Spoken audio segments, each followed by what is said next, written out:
The nature of culture is an intellectual conversation captured in 17 chapters, verbalized in publication 228, and framed in ISBN 9781 63972 66981 and podcast 116.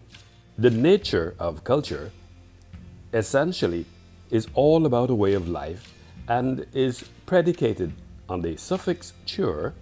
Simply put, when the suffix "ture" is added at the end of the word cult or "ne", these particular words become a noun. The stark reality is, the suffix "ture" was imported to the English language in the 16th century. The suffix "ture" originated in Latin and traveled to the English language via French. In fact, the suffixes "ture" and "sure" share the same origin. The function of the suffix "ture" is to form a noun, that is, normalize whichever word it may be compounded with. All things being equal, the word nature is borrowed from the Old French nature and is derived from the Latin word natura, or essential qualities, innate disposition, and in ancient times literally meant birth. In ancient philosophy, natura is mostly used as the Latin translation of the Greek word physis, which originally related to the intrinsic characteristic that plants, animals, and other features of the world develop of their own record. The more that I engage and navigate my thought process, I am enlightened at the fact that this environment has created space to ask the pertinent question: is the genesis of culture and nature predicated on the theory borrowing? In an attempt to answer this question, I have established a framework for this conversation so as not to conflate this issue. Metaphorically, I have employed my macro lens to get a close-up view of the acronym definition of cul and the suffix "ture" and the word nature, which is borrowed from the Old French nature and is derived from the Latin word natura, or essential qualities, innate disposition, and in ancient times literally meant birth. It appears that the language, nature, and culture, their types, terms, changes of interest in from lexicon borrowing to create other different forms, etc. According to dictionary.com, borrowing and lending of words happens because of cultural contact between two communities that speak different languages. Often, the dominant culture, or the culture perceived to have more prestige, lends more words than it borrows. So, the process of exchange is usually asymmetrical. Therefore, it has borrowed words for cultural institutions, for example, opera and ballet. It has borrowed words for political concepts, for example, perestroika, glasnost, and apartheid. It often happens that one culture borrows from the language of another culture words or phrases to express technological, social, or cultural innovations. Therefore, simply put, the nature of culture seems to imply language, nature, and culture. Plausibly, without the suffix "ture", there is no nature or culture. According to bustle.com, studies suggest that the English language is one of the happiest languages in the world and is spoken by more than a fourth of the global population. Present-day English is also a major donor language, the leading source of borrowings for many other languages. English has freely appropriated the major parts of its vocabulary from Greek, Latin, French, and dozens of other languages. Cultural appreciation and cultural exchange are vital parts of any culture. In this context, borrowing is not inherently bad. However, it becomes a problem when appreciation becomes an unreasonable amount of importance, especially when exchange is one-sided or when cultures are reduced to a single stereotype. Language and culture are intertwined. A particular language usually points out to a specific group of people. When you interact with another language, it means that you are also interacting with the culture that speaks the language. You cannot understand one's culture without accessing its language directly. Culture influences the language that is spoken within its constraints as a society, such as how certain words are used in support of their culture. It is through language that members of a specific culture communicate with each other and create bonds with each other. Culture plays an important role in shaping the style of communication. Generally, people react to how we speak rather than what we say.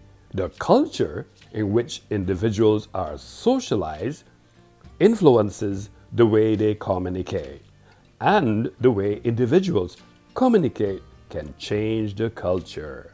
According to Hans Henrik Hock and Brian Joseph, I quote, "Languages and dialects do not exist in a vacuum," end quote. There is always linguistic contact between groups. The contact influences what loan words are integrated into the lexicon and which certain words are chosen over others.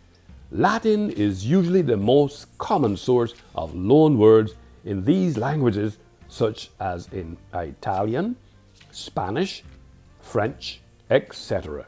And in some cases, the total number of loans may even outnumber inherent terms, although the learned borrowings are less often used in common speech, with the most common vocabulary being of inherited, orally transmitted origin from Vulgar Latin. This has led to many cases of etymological doublets in these languages. The studies by Werner Birz, 1971-1901, Einar Hoag, 1958, also 1956, and Uriel Wernrich, 1963, are regarded as the classical theoretical works on loan influence. An etymological dictionary of any major language contains the dozens of sources for its vocabulary. Many factors influence the amount and rate of borrowing. Relatively close contact over centuries in Europe and other areas resulted in extensive borrowing and reborrowing. The advent of radio and television has introduced another type of language and cultural contact in the spread of linguistics and communicative elements. The globalization of markets for products from around the world has resulted in advertisements which often carry not only foreign names but foreign terms. German Vorhänge is an example of a term that was being spread some years ago along with the ads for Volkswagens. The term disappeared from use soon after the ads ceased to appear. Scholars in the field of contact linguistics, sociolinguistics, cultural anthropology, and other areas are documenting the amount, rate, and types of borrowings and borrowing processes as they occur. When cultural elements are copied from a minority culture by members of a dominant culture, and these elements are used outside of their original cultural context, sometimes even against the expressly stated wishes of members of the originating culture. The practice is often received negatively. General McWhorter, a professor at Columbia University, criticized the concept in 2014, arguing that cultural borrowing and cross-fertilization is a generally positive thing and is something which is usually done out of admiration and with no intent to harm the cultures being imitated. He also argued that the specific term appropriation, which can mean theft, is misleading when applied to something like culture that's not seen by all as a limited resource. In another space, I have unearthed the fact that cultural appropriation is the adoption of the iconography of another culture and using it for purposes that are unintended by the original culture or even offensive to that culture's mores. Examples include sports teams using Native American tribal names or images, or mascots wearing jewelry or fashion with religious symbols such as the war bonnet, medicine wheel, or cross without any belief in the religion behind them, and copying iconography from another culture's history such as Polynesian tribal tattoos, Chinese characters, or Celtic art worn without regard to their original cultural significance. Critics of the practice of cultural appropriation contend that divorcing this iconography from its cultural context or treating it as kitsch risks offending people who venerate and wish to preserve their cultural traditions. Since the Middle Ages, non-Slavic rulers in Eastern Europe have appropriated the culture of their subjects to gain their trust.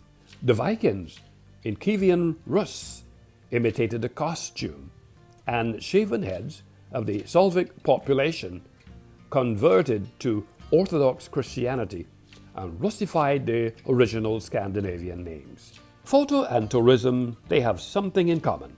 Their origins are grounded in Greek etymology. For example, from photos, light, and graphos, writing, delineation, or painting.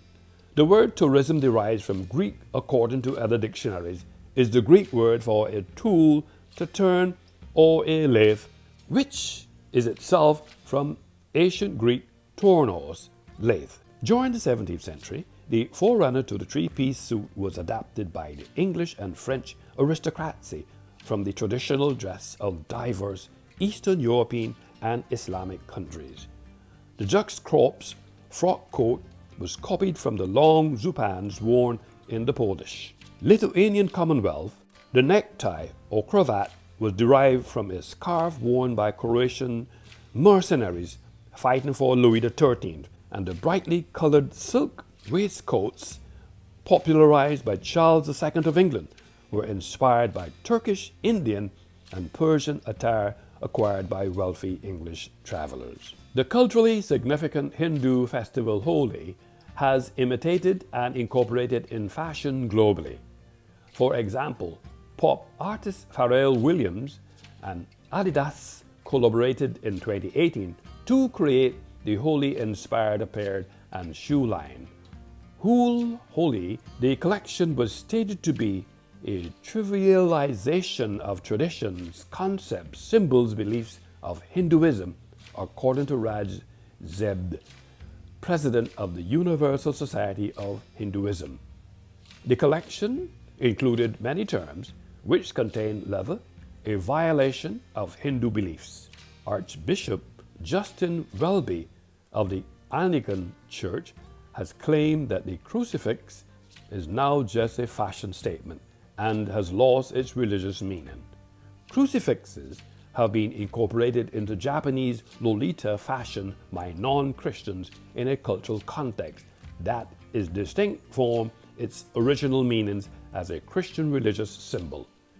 During the early 16th century, European men imitated the short, regular haircuts and beards on rediscovered ancient Greek and Roman statues. The curl hair favored by the Regency era dandy boar-broomed was also inspired by the classical era.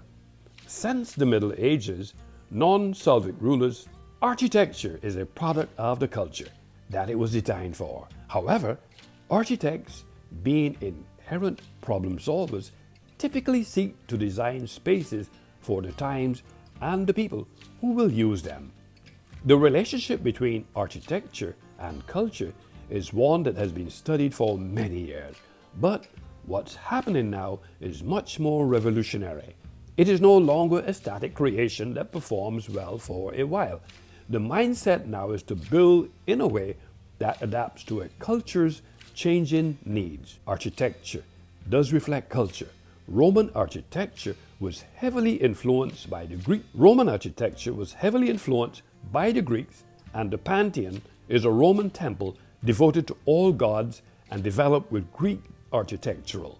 Architecture and art of the Roman Republic was heavily influenced by the building styles of which earlier. Architecture is a popular tourist attraction in the UK and attracts millions of visitors a year.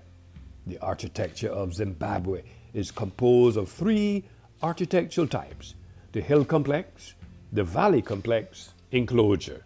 Both traditional and colonial architectures have influenced the history and culture of the country. Since ancient times, the Jewish people have been spread across the world in the diaspora. Israeli folk dancing, or IFD, is unlike most other forms of dancing, which are referred to as folk dances. Those dances formed within the local communities are over many years, generations. IFD, in great contrast, is only about 60 years, with new dances constantly being choreographed by Yotzim. Also, the style of IFD varies greatly, whereas older folk dances usually follow the regional culture in terms of music and steps.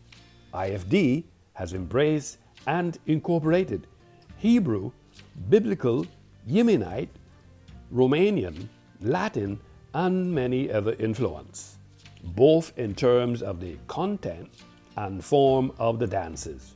The music and style have expanded to include Latin, Turkish, Moroccan, hip-hop, jazz, and a host of other genres.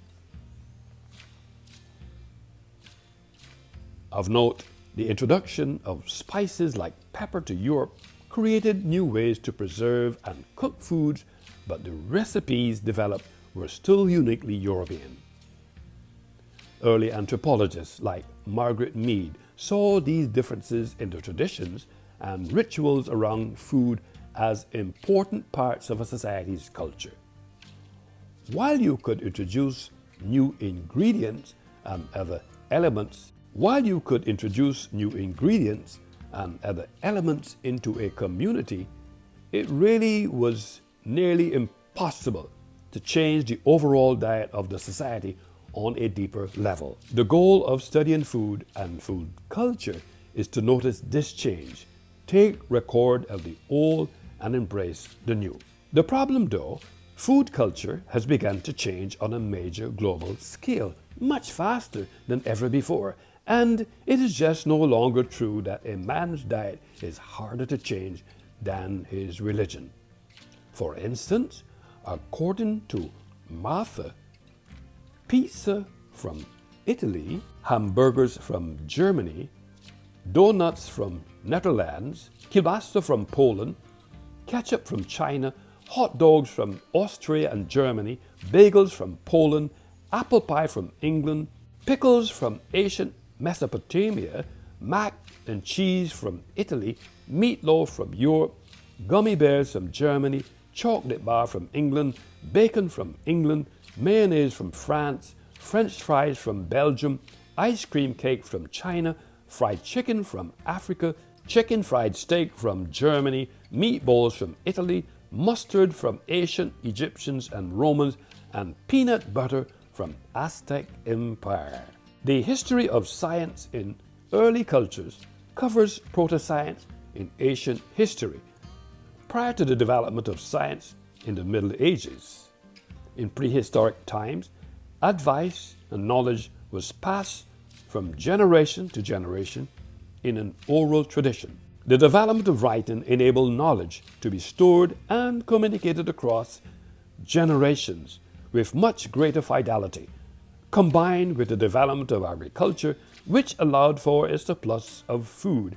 It became possible for early civilizations to develop and spread more of their time devoted to tasks other than survival, such as the search for knowledge's sake. Even today, astronomical periods identified by Mesopotamian scientists are still widely used in Western calendars: the solar year, the lunar month, and the seventh-day week. Using these data, they developed arithmetical methods to compute the changing length of daylight in the course of the year and to predict the appearances and disappearances of the moon and planets and eclipses of the sun and moon. Significant advances in ancient Egypt included astronomy, mathematics, and medicine. In the Hellenistic age, scholars frequently employed the principle developed in earlier Greek thought, the application of mathematics, and deliberate empirical research in their scientific investigations. Thus, clear unbroken lines for influence led from ancient Greek and Hellenistic philosophers to medieval Muslim philosophers and scientists to the European Renaissance and Enlightenment to the secular sciences of the modern day. Neither reason nor inquiry began with the ancient Greeks, but the Socratic method did, along with the idea of forms, great advances in geometry, logic, and the natural sciences. The nature of culture constituted an analysis and linguistic conversation which focus attention on culture and nature. What is uniquely interesting, culture and nature are influenced by the suffix "chur," and how the same comports itself suggests if there is no chur, there is no nature nor culture. Research has shown that this way of life has certainly influenced all global citizens, regardless of our ethnicity or the cultural global space we occupy. Therefore, as an author, cinematographer, media arts specialist, licensed cultural practitioner, and publisher, my cognitive skills were certainly activated when I metaphorically applied my macro lens to compose and frame a shot of the words culture and nature. Nature does not stand opposite culture, but nature has become part of culture and vice versa. According to Sears and Cranes, nature is innate and fixed, and culture is a human creation. Today, the nature of culture is no myth, but a way of life which has and will continue to influence the areas of architecture, culture, food, iconography, language, marketing, music, and science, to name a few. Overall, the nature of culture is an intellectual conversation captured in 17 chapters, verbalized in publication 228, and framed in ISBN 9781 63972 66981 and podcast 116.